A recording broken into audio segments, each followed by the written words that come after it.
What happens when the person who swore to protect your community steals your land right under your nose? For Emma Riley. That question wasn't hypothetical, it was her life. Unraveling in the shadow of HOA Karen's ambition. Emma stood on the edge of her family's 50-acre plot.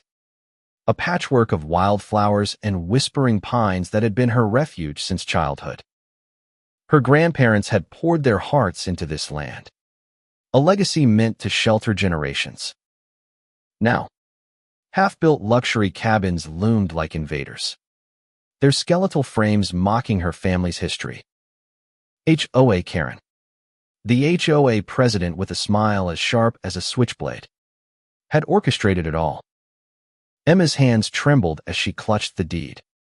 Her only weapon against a woman who'd turned their quiet town into her personal empire. The trouble began 6 months ago, when Emma returned to Willow Creek after her grandmother's passing. She'd inherited the land, a sprawling haven untouched by the suburban sprawl creeping in from the city. The air smelled of cedar and freedom. But something felt off. A chain-link fence cut through her property, and beyond it, construction crews hammered away. Emma's heart sank as she spotted HOA Karen, all 300 pounds of her, barking orders at workers. Her voice carried like a foghorn, demanding faster progress on her cabins. Emma marched over, her boots sinking into the soft earth, and demanded answers. HOA's eyes narrowed, her lips curling into a smirk. "This is HOA land now, sweetheart," she said, waving a manicured hand. "Eminent domain. Progress for the community. You'll thank me when property values soar." Emma's blood boiled. Her land wasn't part of the HOA. She'd checked the records. But HOA's confidence was unshakable, and that scared her. Emma wasn't one to back down. She'd spent years as a paralegal, learning to navigate the labyrinth of legal documents. She dug into the county records, her evenings consumed by dusty files and faded maps. The truth hit her like a punch. HOA had falsified documents, claiming eminent domain to seize a chunk of Emma's land for her luxury cabin project. The audacity was staggering. HOA had bullied the town council into silence, her influence woven into every corner of Willow Creek. But there was a crack in her Armora surveyor's report HOA hadn't bothered to forge. It clearly marked Emma's land as private, untouchable. Armed with this, Emma filed a lawsuit, her heart pounding with a mix of fear and defiance. She wasn't just fighting for her land. She was fighting for her grandparents' memory, for the promise of a place that was hers. The twist came unexpectedly, like a storm breaking on a clear day. Emma's cousin, Lila, showed up at her doorstep, her face pale and her hands wringing. Lila confessed she'd been working for HOA, hired as an assistant to manage the cabin project's paperwork. She hadn't known the land was Emma's at first, but when she realized, guilt consumed her. Lila handed over a USB drive filled with a mail sproof that HOA had bribed a council member to push the eminent domain claim through. "I didn't want to betray you," Lila whispered, tears streaking her face. "But I was scared of her." Emma's heart twisted. Lila was family, but she'd been part of the machine tearing her legacy apart. Emma forgave her, but the sting lingered, fueling her resolve. Those emails were dynamite, and she'd use them to blow HOA's scheme wide open. The courtroom was a pressure cooker, the air thick with anticipation. Emma stood at the plaintiff's table, her hands steady despite the knot in her stomach. HOA sat across the room, her bulk dominating the defense table, her eyes glinting with contempt. The judge, a no-nonsense woman with steel-gray hair, reviewed the surveyor's report and Lila's emails with a furrowed brow. Emma's lawyer laid out the case, HOA's fraudulent claim, The forged documents. The bribery. Each word felt like a hammer striking stone, chipping away at HOA's facade. The townsfolk packed the gallery, their whispers a low hum. Some had suffered under HOA's iron grip fines for unapproved mailboxes, threats over lawn maintenance. They were here to see her fall. HOA took the stand, her voice dripping with false sincerity. "I acted for the community's benefit," she claimed, her chins quivering with indignation. "This land was idle, wasted. I brought progress." The room erupted in murmurs, but Emma caught the judge's skeptical glance. HOA's defense unraveled when the surveyor testified. A wiry man with nervous hands. He confirmed the land was Emma's, untouched by any legal HOA claim. The emails sealed the deal. HOA's own words, scheming and smug, projected on a screen for all to see. Emma watched HOA's face crumple, her bravado replaced by a flicker of panic. The judge's gavel fell like thunder. The land was Emma's, the cabins hers by default, and HOA was ordered to pay damages.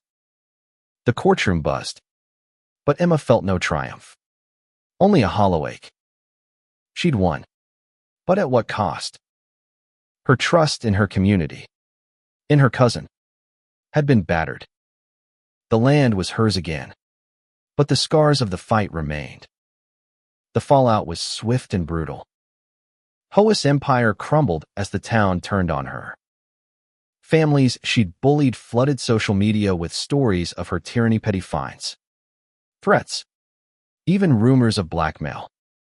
The HOA board ousted her, and the cabins, half-finished and now legally Emma's, stood as a monument to her greed. Emma walked the land the next day, the morning mist curling around the pine trees. The cabins were beautiful, in a way, their cedar beams gleaming in the dawn light. But they didn't belong here. Not like this. She could sell them, pocket the profit, and move on. Yet the thought felt wrong, like betraying the land's soul. Her grandparents had taught her that land wasn't just dirt, it was a promise, a place to belong. She couldn't let HOA's greed define its future. Emma faced a choice: tear down the cabins or reclaim them for something better. The decision came to her one evening as she sat on her porch, watching fireflies dance. Willow Creek needed healing, not more division. She called a town meeting, her voice shaking as she stood before her neighbors. "This land is mine," she said, "but it's ours too. Let's make it a place for everyone." She proposed turning the cabins into a community retreat, affordable rentals for families, artists, anyone needing a break from the world. The idea sparked murmurs, then applause. Even Lila, still haunted by her role, stepped up to help, offering to manage bookings. It wasn't forgiveness, not fully, but it was a start. The town rallied, volunteering time and resources to finish the cabins. The work wasn't easy. Emma spent weeks coordinating with builders, navigating permits, and soothing skeptical neighbors. Some still saw her as an outsider, the city girl who'd stirred up trouble. Others whispered about HOA, who'd vanished to a nearby town, her reputation in tatters. Emma pushed through, driven by a vision of what the land could be. She planted wildflowers around the cabins, echoing her grandmother's garden. She hung a sign at the entrance, carved with the words, "Riley's Rest," a nod to her family's legacy. The first guests arrived, a young couple escaping the city, a writer seeking solitude. Their gratitude warmed Emma's heart, easing the ache of the past months. One night, as Emma stood by the cabins, now glowing with warm light from within, Lila joined her. They hadn't spoken much since the trial, the weight of betrayal still heavy. "I'm sorry," Lila said, her voice barely above a whisper. I should have stood up to her sooner. Emma looked at her cousin, seeing the girl who'd once chased fireflies with her on this very land. You're here now? She said, offering a small smile. It was an absolution, but it was enough. The cabins, once a symbol of greed, had become a beacon of hope. Emma felt her grandparents' presence in the rustling pines, their legacy alive in every laugh that echoed from the cabins. Willow Creek began to heal. The HOA, under new leadership, loosened its grip, focusing on community over control. Emma's retreat drew visitors from beyond the town, their stories weaving into the land's history. She'd lost trust, faced betrayal, and fought a battle she never wanted. But she'd won something greater, a purpose. The land wasn't just hers anymore. It was a gift to those who needed it. As she watched a family unpack their car, their kids racing toward the wildflower meadow, Emma felt a quiet strength settle in her chest. She'd turned HOA's theft into something beautiful, not for revenge, but for love. The cabins stood, not as monuments to greed, but as proof that even the deepest wounds could mend. And in that moment, under a sky ablaze with stars, Emma knew she'd found her place.